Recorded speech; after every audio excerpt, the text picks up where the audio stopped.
बेटे बाबू। हाँ क्या होता है थैंक यू बोलो मेरे को। थैंक यू थैंक यू दीदी। थैंक यू दीदी। मुझे पा दे दियो।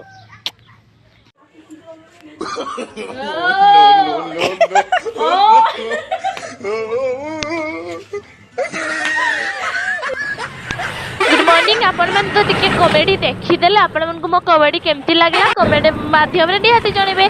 तापर देखंतु आमे कॉलेज चलिलो आज हमर एग्जाम सेकंड डे एडी समस्त मिसी के आमे जाउचु रोड बहुत जाम अछि एडी देखंतु कॉलेज रे आसी पहुंच जाइचु एडी एग्जाम हॉल बे पळे आछि समस्त पळे आस्थिले बाप रे मु ही लास्ट थिली बोधे। तापर एडी हमर एग्जाम सरी जाइछि एग्जाम रे तो फोन अलाउ नै सेथि पई तापर बहुत भोक होतला एठी आमे खाउचु दही बरा एडी देखंतु मो दही बरा पूरा प्रस्तुत हे जाइछि आपण माने खाइबे कि आसंतु। तापर देखंतु एठी आमे चाललु खाई खाई तापर मु गले जेरक्स दुकान जदि वीडियो टी भलो लागिछि लाइक शेयर कमेंट करे को जम्मा भूलिबेनी। जय जगन्नाथ।